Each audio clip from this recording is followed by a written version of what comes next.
तो ओलंपिक में गोल्ड के लिए तरस रहे भारत की झोली में आखिरकार पहला गोल्ड आ गया है। नीरज चोपड़ा ने जेवलिन थ्रो में भारत को पहला गोल्ड दिलाया है। नीरज चोपड़ा ने वो कमाल कर दिया जो आज तक भारत के लिए कोई नहीं कर सका।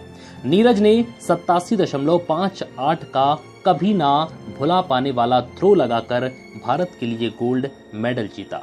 इसके अलावा नीरज व्यक्तिगत रूप से गोल्ड मेडल जीतने वाले दूसरे व्यक्ति भी बन गए हैं। उनसे पहले 2008 में निशानेबाजी में अभिनव बिंद्रा ने गोल्ड मेडल जीता था। अब 13 साल बाद भारत के लिए नीरज ने कमाल कर दिखाया। चलिए अब आपको बताते हैं कि कौन है नीरज चोपड़ा, जिन्होंने भारत को दिलाया टोक्यो ओलंपिक में पहला मेडल। ट्रैक एंड फील्ड में नीरज सबसे फिट खिलाड़ियों में से एक है। उनकी फिटनेस ने ही भारत को गोल्ड दिलाने का काम किया है। लेकिन एक समय ऐसा था जब नीरज मोटापे का शिकार थे। नीरज का जन्म 24 दिसंबर 1997 को हरियाणा के खांदरा गांव में हुआ था। वो गरीब किसान परिवार से आते हैं। नीरज जब 11 साल के थे तो वो मोटापे का शिकार हो गए थे। उनके घरवाले परेशान हो गए थे कि उनके बेटे को इतनी कम उम्र में मोटापा कैसे आ गया। लिहाजा उन्होंने नीरज को सलाह दी कि वो खेल कूद की तरफ ध्यान दे। इसके बाद नीरज ने अपना वजन कम करने की ठान ली। वो पानीपत के शिवाजी स्टेडियम में जाकर मेहनत करने लगे। नीरज भी क्रिकेट की तरफ ज्यादा ध्यान देते थे, जैसे कि अन्य युवा देते हैं। स्टेडियम में जेवलिन थ्रो की प्रैक्टिस करने वाले खिलाड़ियों को देखकर उनके मन में आया कि मैं इसे और दूर फेंक सकता हूँ। बस फिर यहाँ से नीरज ने जेवलिन में अपना ध्यान लगाना शुरू कर दिया, जिसका अच्छा रिजल्ट अब उन्हें मिल गया है। नीरज चोपड़ा सेना में अधिकारी हैं। ये उनका पहला ओलंपिक रहा है। एक गरीब घर से निकला लड़का आज वहां पहुंच गया जहां तक पहुंचने का सपना हर किसी एथलीट का होता है। महज 23 साल की उम्र में नीरज ने कमाल कर दिखाया है। नीरज कई प्रतियोगिताओं में मेडल जीत चुके हैं। उन्होंने सबसे पहले 2012 में एथलेटिक्स चैंपियनशिप में गोल्ड मेडल अपने नाम किया था। फिर 2015 में चीन में हुई एशियन एथलेटिक्स चैंपियनशिप में 9वां स्थान हासिल किया। फिर 2016 में साउथ एशियन गेम्स में उन्होंने अंतर्राष्ट्रीय गोल्ड मेडल जीता। उन्होंने 86.48 मीटर दूर भाला फेंककर गोल्ड जीता था। फिर एशियन जूनियर चैंपियनशिप में सिल्वर मेडल अपने नाम कर ये साबित कर दिया कि वो कुछ भी कर सकते हैं। नीरज ने 2018 के एशियन गेम्स और कॉमनवेल्थ गेम्स में भी गोल्ड मेडल अपने नाम किया हुआ है। खैर, नीरज ने बड़ी पहचान बना ली है। वो टोक्यो ओलंपिक में क्वालिफिकेशन के ग्रुप ए में पहले स्थान पर रहे थे। यहाँ से उम्मीद बन गई है कि गोल्ड मेडल आ सकता है।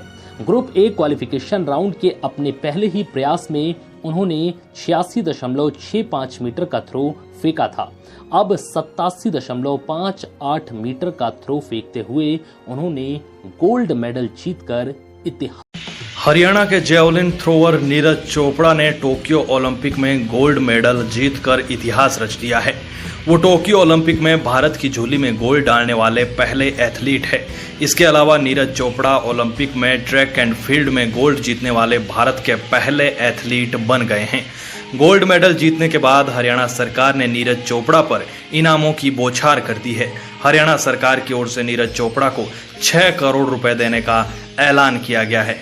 नीरज चोपड़ा के गोल्ड मेडल जीतने पर खुशी जाहिर करते हुए हरियाणा के सीएम मनोहर लाल खट्टर कहते हैं कि टोक्यो में हरियाणा के छोरे ने लठ गाड़ दिया है। नीरज ने भाले वाला लठ टोक्यो में गाड़ा है। हमें उनसे गोल्ड की ही उम्मीद थी।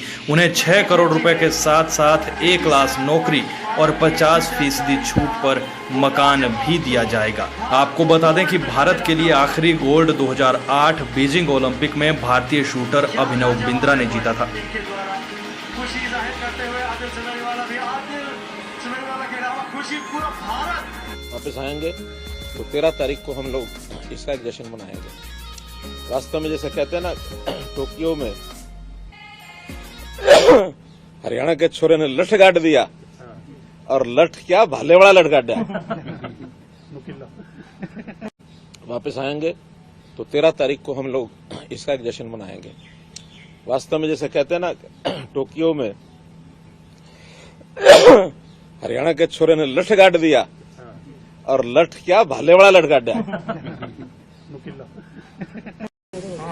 मित्रों, जैसा हम जानते हैं कि ओलंपिक गेम्स का इस समय जो सारे खेल है वो एक चरम सीमा पर सब चल रहे हैं और अब फाइनल्स की सेमीफाइनल्स का जो दौर है उसी में ही सबको इंतजार है कि कितने मेडल हमारे आते हैं, जुड़ते हैं।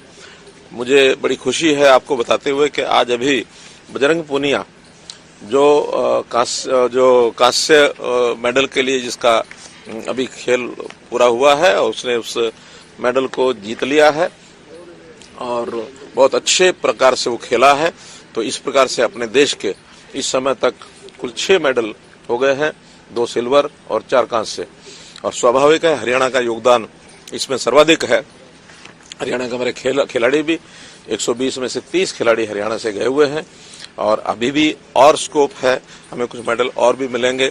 अभी चोपड़ा, क्या नाम, नीरज चोपड़ा, ये भी जेवलिन थ्रो के अंदर अब अपना प्रदर्शन करने वाला फाइनल में पहुंच गया है। आशा करते हैं कि वो भी एक अच्छी अपने जो गेम की जो उपलब्धि है वो करके देश के नाम वो करेगा। बजरंग पूनिया जैसे भी कांस्य पदक जीते हैं तो उनको जो हमारे यहाँ पॉलिसी में है, कांस्य पदक वाले को 2.5 करोड़ रुपए की राशि ये नगद दी जाती है, साथ में सरकारी नौकरी मिलती है और एक हुड्डा का प्लॉट जो है वो भी उसको 50% की कंसेशन रेट के ऊपर मिलेगा। और ये खुड्डन गांव झज्जर जिले का वहां का रहने वाला है। खुड्डन में भी जैसे हमने कल रवि दैया के उसमें एक सब सुविधाओं से युक्त एक इंडोर स्टेडियम ये बनाने की बात कही थी, तो खुड्डन में भी नए खिलाड़ियों को और वहां पर खेलने का मौका मिले और अपनी तज्ञता को बढ़ा सकें, तो वहां भी एक इसी प्रकार का सुविधाओं से युक्त एक स्टेडियम, इंडोर स्टेडियम ये बनाया जाएगा। इस अवसर पर मैं आपके माध्यम से पूरे देश के लोगों को, हरियाणा के लोगों को खास करके मैं बधाई देता हूं, शुभकामना देता हूं कि आगे भी इसी प्रकार खेलों में हरियाणा हमारा आगे बढ़ता रहे और देश में खेलों का हब हरियाणा बने। इसके लिए सरकारी तौर पर हर प्रकार की जो भी सुविधा